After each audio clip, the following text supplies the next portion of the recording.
Bill O'Reilly here, Tuesday, February 18th, 2020. You are listening to the O'Reilly Update. Here's what's happening across our nation. Mike Bloomberg qualifies for the Las Vegas debate tomorrow night. Latest surveys from Nevada show Bernie gaining momentum. China deploys miniature tanks to kill the coronavirus. Arnold Schwarzenegger thanks Donald Trump for addressing California's homeless crisis. Colorado's pot shops adopt highways to make money. Also ahead, is the Disney company price gouging? But first, Mike Bloomberg qualifying for this week's Democratic debate with a last-minute poll.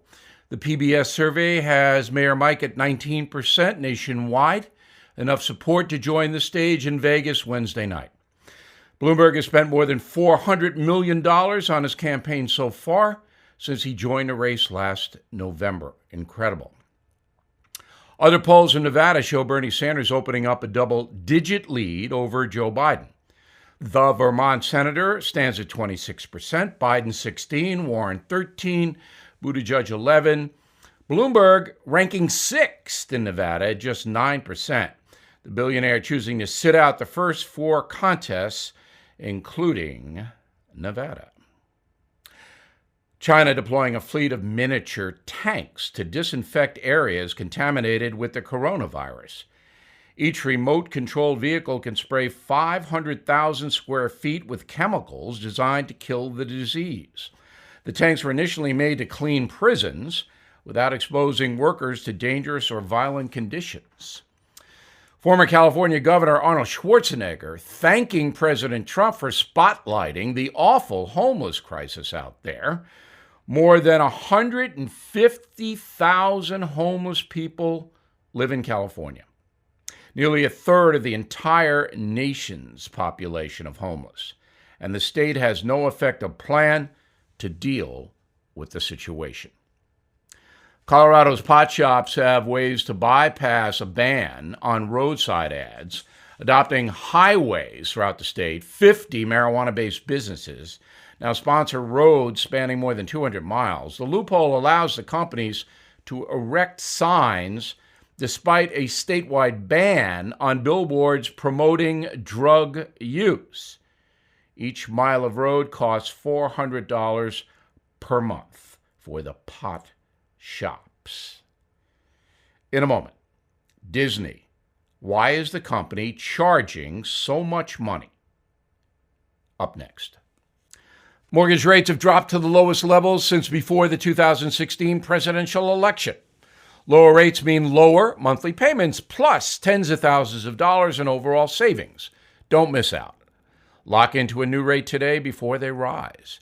It only takes 10 minutes to call American Financing. You'll get a free, no-obligation mortgage review. No upfront or hidden fees, simple conversation with a mortgage consultant about ways to save money every month without resetting your loan term. These guys will look out for you. Family-owned and operated, an A-plus rating with the Better Business Bureau. They've been helping people for more than 20 years. They're good at what they do, and that's saving you money. So please call American Financing today, 888-462-9557, 888-462-9557, or AmericanFinancing.net. American Financing, NMLS 182334, NMLS, ConsumerAccess.org. Time now for the O'Reilly Update message of the day. Is there price gouging at Disneyland and Disney World? First, the facts. Average ticket prices are now $120 per day per head, but can rise to $209 on, quote, peak days like the 4th of July and school break holiday periods. Parking, $25. The average person visiting the park spends $60 on food and water. Median cost of a hotel room on a Disney property, $350 a night. Surveys show most families allocate $100 for gifts and souvenirs. So, a family of 4 visiting a Disney park in the USA with one night in a hotel will spend approximately $1,200, not including airfare. $1,200 a day, family of four. Of course, that is way too much money for some American families to spend. So the kids can't go. Not good. Last year, the Disney company's revenue was $69 billion. Net income, that's profits, almost $11 billion. The company is extremely profitable for its shareholders. It owns ESPN, ABC, 21st Century Fox, Marvel Entertainment, Lucasfilms, that's Star Wars, Pixar Animation, and much more. Disney employs 210,000 people. Now, as a capitalist, I do not begrudge Disney for maximizing profits. However, there is a cultural and class aspect to the theme parks. Poor and working class children should be able to go. It is a dream for a lot of kids. I took my urchins. They had a great time. I could afford it. But again, a lot of American families cannot afford $1,200 a day, and that does include airfare. Greedy corporations are the theme of Bernie Sanders. Maybe he'll build a theme park on socialism. But you know and I know that corporate America is being painted as evil by many in the Democratic Party. So Disney is playing right into that. This is a big cultural and political issue. Disney should lower its prices. The CEO of that corporation is Robert Iger, and I don't know what this guy is doing. Disney, as I mentioned, runs ABC News. The View, an irresponsible far-left presentation, is part of ABC News. Disney puts that on every day. So this is now becoming a controversial corporation, something Walt Disney, its founder, never wanted. You can keep the high prices on elevated tours, fast track and all that, Disney, but drop the prices for regular folks.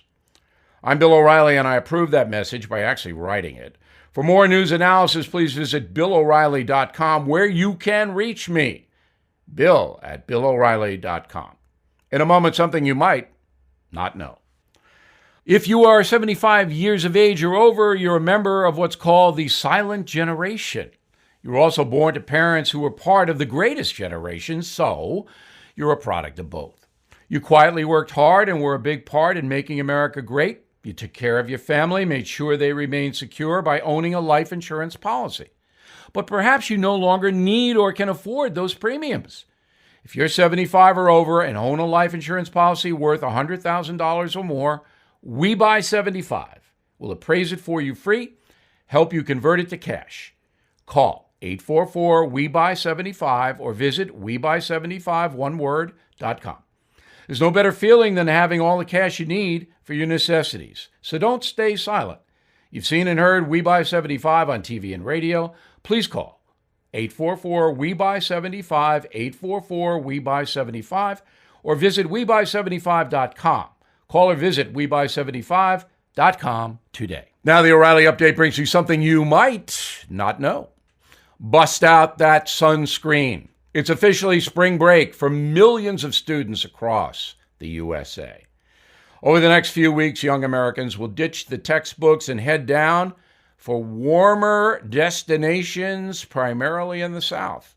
The tradition began 80 years ago. The original beach party started when a dozen colleges got together for a swimming competition in Fort Lauderdale, Florida.